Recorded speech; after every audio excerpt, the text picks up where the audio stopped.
Hey there, friends. I wanted to pop in for a Write On Wednesday, as I do right after I get off a call with the Sovereign Writers Circle.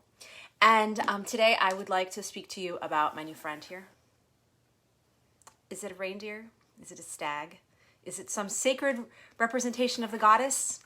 It is, in fact, all of the above. It's also an impulse buy from Michael's yesterday. And on a day in mid-December, when it is snowing in the Hudson Valley, and it feels right to put lights on just about everything, because we need that right now, it feels important to talk about the importance of reindeer and other sacred bits of consumerism. So let me back up a little bit. If you follow me on Instagram, and in fact both of my Facebook pages, you may have noticed that I've been talking a lot about a Celtic goddess named Elen of the Ways. Now, she is a being of mysterious origins. I just finished reading a book about her, and the marvelously obnoxious thing about it was that this book it was like a puzzle that hadn't been assembled. It was bits of archaeology and anthropology, and this story of a Celtic goddess took you to the Holy Land, to Rome, to Siberia, perhaps actually all the way down to South America, because here's a little known fact. They are pretty sure that antlered creatures, the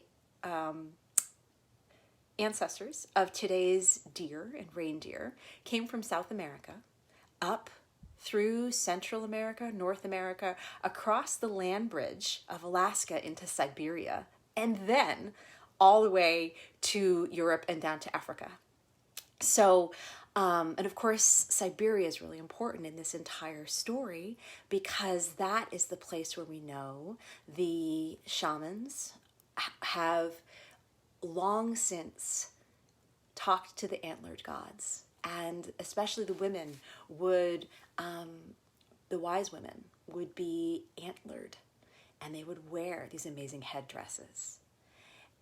All of this somehow speaks to my soul in a place that is in many ways not yet speech ripe, in a way that's hard to put into words, in a way that, as this book I read, offers something very different than a cohesive narrative. It's instead one of those moments when there's an echo inside the soul that says, this means something that comes before the modern tenets of storytelling.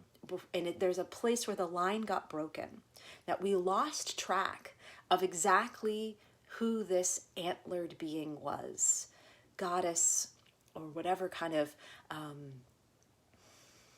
harbinger of the divine. We lost track of the story, but there's something inside that still echoes.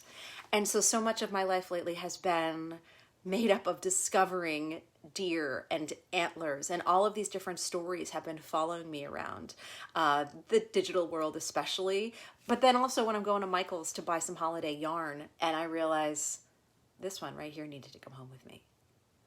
So when we met today in the Sovereign Writers Circle, I was inspired to offer some prompts around this idea of consumerism, of buying, especially this time of year. I think we all could do to examine our relationship with the capitalist agenda that has us understanding this is a time to go and buy things. And now in 2020, especially when the economy is in such dire straits, it's part of our job to go and support local businesses to keep them going. There are so many contradictions wrapped up in that, right? So there was a lot to examine and explore in that. And I'm very grateful to the wise women writers who gathered together and helped shed a lot of light on those sets of shadows and paradoxes. And the other thing we explored was the sacred nature of objects and what it is that you would leave behind if all of humanity and all of the written word and all of the paper and all of the fabric went away. What would be left? Apparently I would have this statue made of an unknown material, but he'd be regal. He probably wouldn't still have his twinkle lights. But in the same way that we look back to ancient cultures and we have pot shards and bones and beads and a collection of objects that helps tell the story. Because materialism is seen as a bad thing, of course. To think that this is all there is, that it's all about what you buy and what you own, and you forget about the spiritual. There's negatives in that. And yet we live in the 3D world where what you have and what you've bought makes up the life that you live. And when you're aligned, you make sacred choices, such that even my young friend here, in his own way, is a sacred choice and a sacred object. So I would invite you, two things. The first thing is to think about your relationship with consumerism, especially this time of year, especially in this particular year. Get into the paradoxes and feel around a little bit.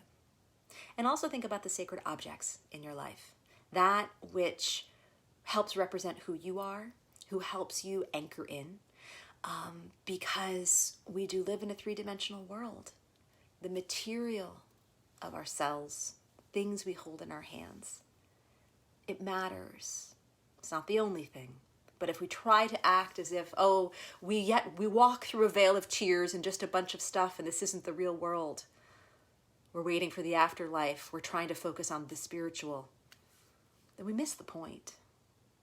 This life is meant to be lived with our feet anchored firmly into the ground, perhaps our hooves, and our arms reaching up to the stars and to spirit, our antlers. Right on, right on. Tell me your stories. Tell yourself some stories. Remember that you are walking the sacred path, and you just maybe haven't looked around to notice yet.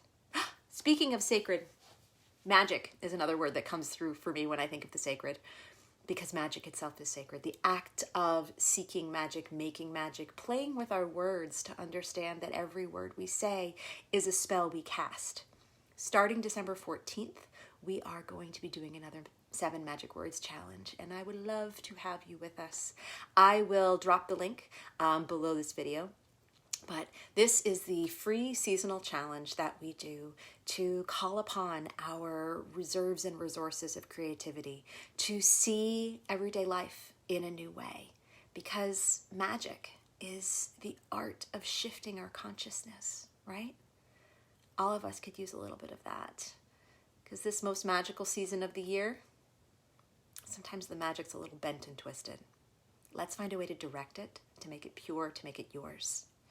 I will see you next week. I hope to see you in the 7 Magic Words Challenge.